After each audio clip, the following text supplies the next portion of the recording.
Baik, selamat pagi. Terima kasih atas waktu dan kesempatan yang telah diberikan kepada kelompok kami.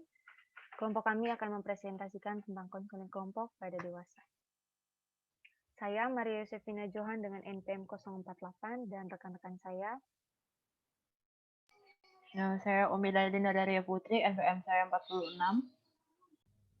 Nama saya Cindy Dwi Pitaloka, NPM saya 036. Nama saya Dimas Prasidya Putra, NPM saya 51. Nama saya Marta Novena Yubilea, NPM 50.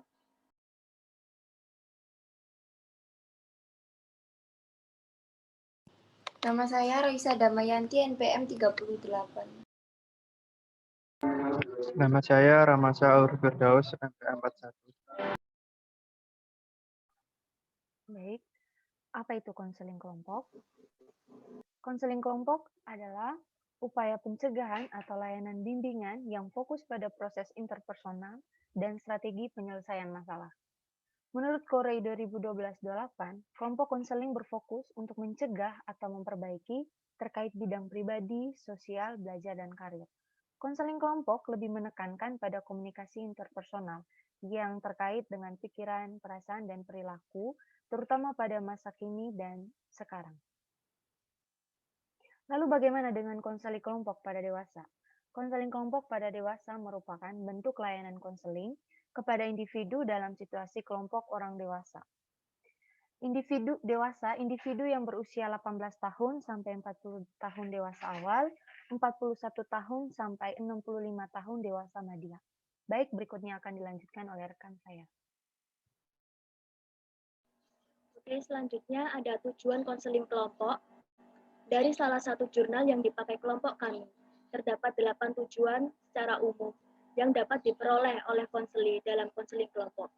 Antara lain, yang pertama, konseli belajar berkomunikasi dengan seluruh anggota kelompok secara terbuka, dengan saling menghargai dan saling menaruh perhatian. Hal tersebut akan membawa dampak positif dalam kehidupannya dengan orang lain di sekitarnya. Yang kedua ada konseli mampu mengembangkan keterampilan berkomunikasi dengan anggota kelompok atau dengan orang lain, sehingga dapat saling memberikan bantuan dalam menyelesaikan masalah yang dialami dan menyelesaikan tugas-tugas perkembangan yang khas pada setiap fase-fase perkembangannya. Yang ketiga ada masing-masing konseli mampu menemukan dan memahami dengan lebih baik terhadap dirinya sendiri, sehingga dapat menerima dirinya sendiri dan terbuka terhadap aspek-aspek kepribadiannya yang positif. Yang keempat ada konseli mampu mengatur dirinya sendiri dan mengarahkan hidupnya sendiri, dimulai dari hubungan antar pribadi di dalam kelompok dan dilanjutkan dalam kehidupan sehari-hari di dalam lingkungan masyarakat. Lalu yang kelima, konseli menjadi lebih peka terhadap kebutuhan orang lain dan lebih mampu menghayati dan memahami perasaan orang lain, sehingga membuat konseli lebih sensitif terhadap kebutuhan psikologis dirinya sendiri, bahkan orang lain. Lalu yang keenam ada konseli semakin menyadari bahwa hal-hal yang memprihatinkan dirinya kerap menimbulkan rasa prihatin dalam hati orang lain, sehingga konseli tidak akan merasa terisolir lagi dengan masalah yang dihadapi. Konseli juga mendapatkan pemahaman baru bahwa bukan hanya dirinya lah yang mengalami masalah tersebut.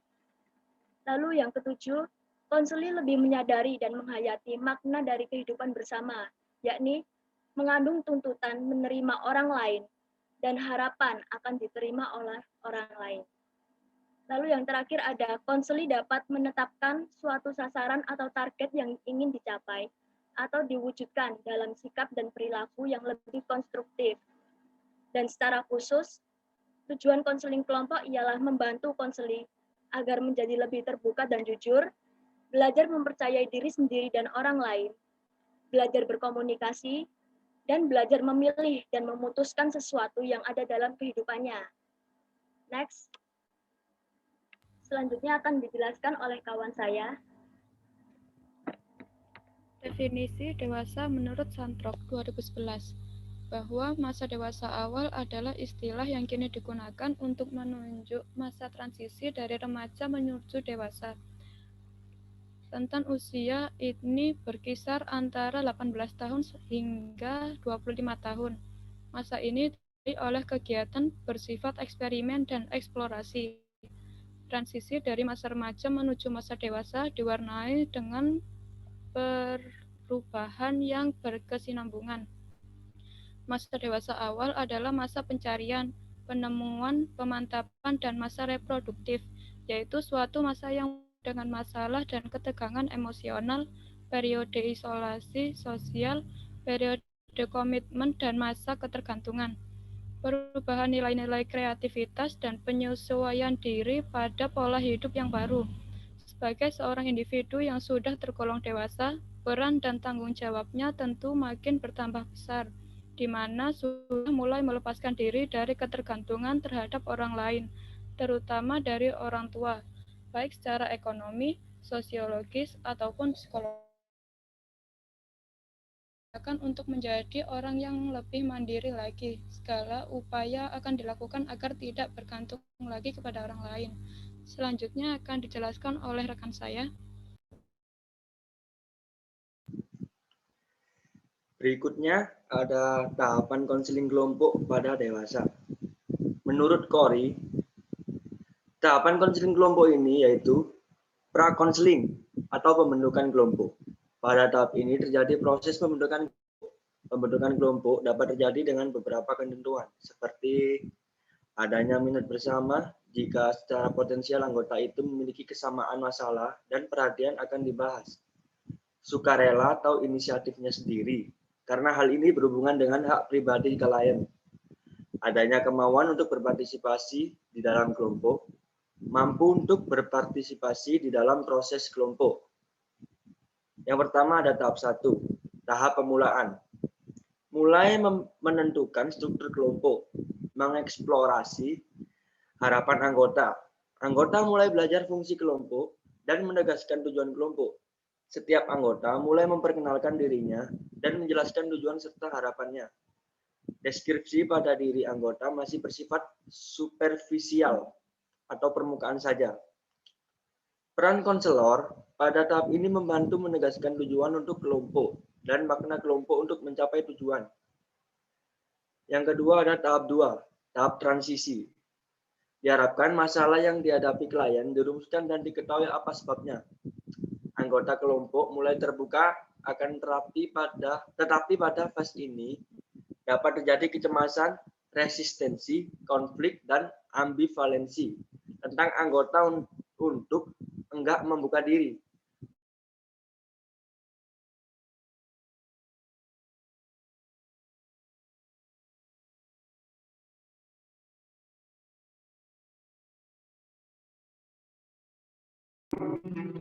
Saya akan melanjutkan dari teman saya akan menjelaskan tahap ketiga, tahap kerja koheksi dan kreativitas, menyusun rencana tindakan produktivitas.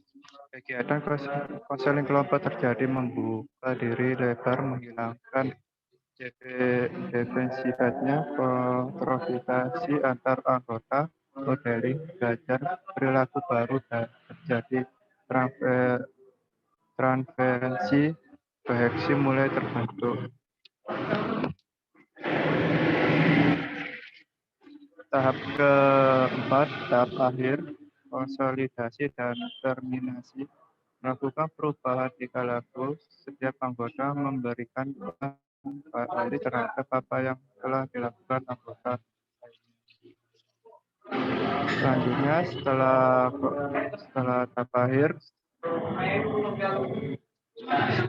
nomor 6, setelah konseling tindak lanjut dan evaluasi. Setelah beberapa waktu, kelompok konseling perlu dievaluasi, tindak lanjut dilakukan jika ternyata ada kendala.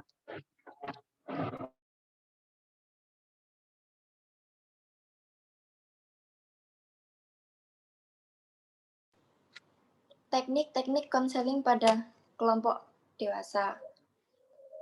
Yang pertama, diskusi kelompok. Diskusi kelompok bisa dilakukan bersama kelompok lain yang memiliki masalah yang sama juga. Kedua, ada analisis transaksional. Konseling analisis transaksional atau AT ini menekankan pada aspek kognitif, rasional, dan behavioral. yang berorientasi pada peningkatan kesadaran untuk membantu individu terampil dalam memecahkan masalahnya. Ketiga, ceramah dan tanya jawab. Dalam metode ceramah akan dijelaskan mengenai tujuan, manfaat, dan langkah-langkah konseling kelompok. Sedangkan tanya jawab adalah layanan yang menunjukkan terjadinya komunikasi secara langsung. Baik, selanjutnya ada Client Center Therapy atau CCT. CCT merupakan konseling yang dilakukan dengan cara berdialog antara konselor dan klien agar tercapai gambaran antara ideal self atau diri klien yang ideal dengan actual self atau diri klien yang sesuai dengan kenyataan sebenarnya. CCT ini dapat dicirikan dengan ditujukan kepada klien yang mampu memecahkan masalahnya agar tercapai kepribadian yang lebih baik. Kemudian, proses konseling bertujuan untuk menyesuaikan ideal self dengan actual self. Lalu difokuskan pada tanggung jawab dan kesanggupan klien untuk menemukan cara-cara menghadapi kenyataan secara lebih penuh. Dan yang terakhir, peranan yang aktif dalam konseling dipegang oleh klien, sedangkan konselor adalah pasif reflektif. Yang terakhir yaitu kognitif behavior therapy dengan teknik aktif musik terapi. Pelaksanaan musik terapi dewasa ini banyak berbasiskan pada teori behavior, yang salah satunya melalui pendekatan konseling konvensional kognitif behavior therapy. Musik terapi dapat diintegrasikan dengan pendekatan konseling konvensional tergantung pada permasalahan yang dihadapi, tujuan dari proses konseling yang dijalankan, dan kemampuan konselor dalam menerapkannya. Dalam penerapannya, musik terapi terdiri dari passive musik terapi dan active musik terapi. Passive musik terapi merupakan sebuah upaya yang dilakukan oleh konselor dengan mengajak konseli untuk mendengarkan sebuah instrumen musik tertentu secara seksama. Sementara aktif musik terapi merupakan sebuah upaya yang dilakukan oleh konselor dengan mengajak konseli untuk memainkan sebuah instrumen, bernyanyi, maupun menciptakan lagu. Kedua teknik musik terapi tersebut dapat diimplementasikan ke dalam proses konseling individual maupun kelompok. Sekian presentasi dari kelompok kami, kurang lebihnya mohon maaf.